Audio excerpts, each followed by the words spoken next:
The Life and Legacy of Anna J. Cooper, author, educator, role model, and activist.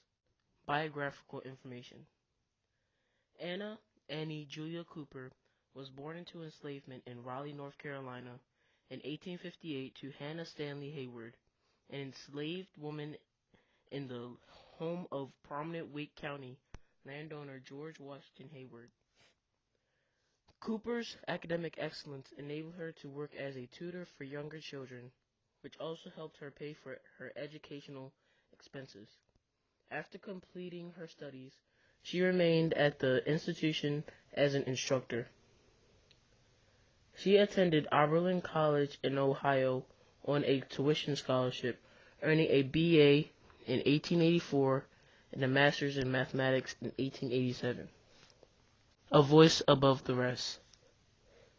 During her years as a teacher and principal in Washington, D.C., Cooper completed her first book, A Voice from the South by a Black Woman of the South, published in 1892, and also delivered many speeches calling for civil rights and women's rights. Perhaps her most well-known volume of writing, A Voice from the South, is widely viewed as one of the first articulations of black feminism. The book advanced a vision of self-determination through education and social uplift for African American women. Its central thesis was the educational, moral, and spiritual progress of black women would improve the general standing of entire African American community. She was an author, educator, and public speaker. In 1893, she delivered a paper entitled The Intellectual Progress of the Colored Woman of the United States Since the Emancipation Proclamation. At the World's Congress of Representative Women in Chicago, Cooper was one of the five African American women invited to speak at this event, along with Fannie Berrier Williams, Sarah Jane Woodson Early, Haley Quinn Brown, and Fannie Jackson Coppin. The empowerment that Anna J. Cooper had on African American females at this time still has an impact on black feminism today. Legacy. In addition to working to advance African American educational opportunities, Cooper also established and co-founded several organizations to promote black civil rights causes. She helped found the Colored Women's League in 1892 and joined the executive committee of the first Pan-African Conference in 1900.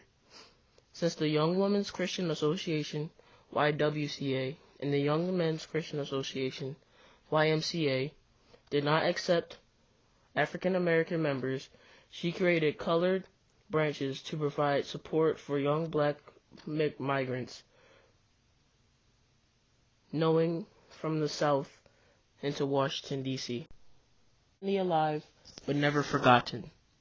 In 1930, Cooper retired from teaching to assume the presidency of Franklin University, a school for black adults. She served as the school's registrar after it was recognized into the group of schools for colored people. Cooper remained in that position until the school closed in the 1950s. Anna Julia Cooper died in 1964 in Washington, D.C. at the age of 105.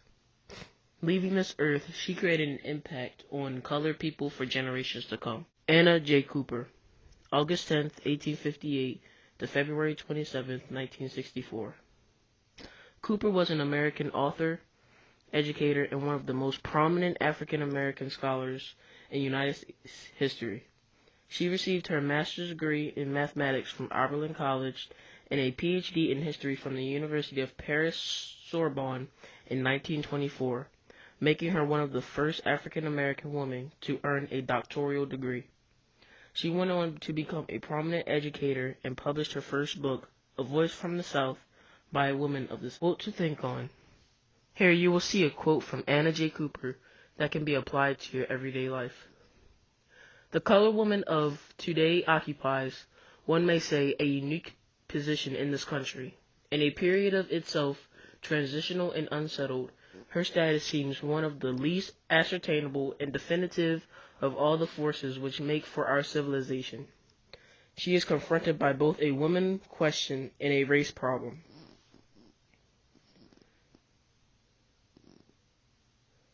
Synopsis. When Anna Julia Cooper died at the age of 105 in 1964, she left behind accomplishments remarkable for anyone, let alone a woman of color at a time when social taboos, laws, even attitudes of fellow African American activists were obstacles to achievement. Cooper declared herself the voice of the South, speaking for black women, recently freed from legalized slavery, when her best-known book was published in 1892. Scholars consider A Voice from the South by a Black Woman of the South the first work by an African-American feminist. One of the most intriguing and dedicated figures to emerge in the struggle for African-American rights after slavery is Anna Julia Cooper. Cooper lived to be 105 years old, witnessing the Civil War, Reconstruction, the reign of the Ku Klux Klan, and the hopeful early civil rights period. Her work as an author is only one aspect of her life of service. She was also for many years a distinguished educator and community leader.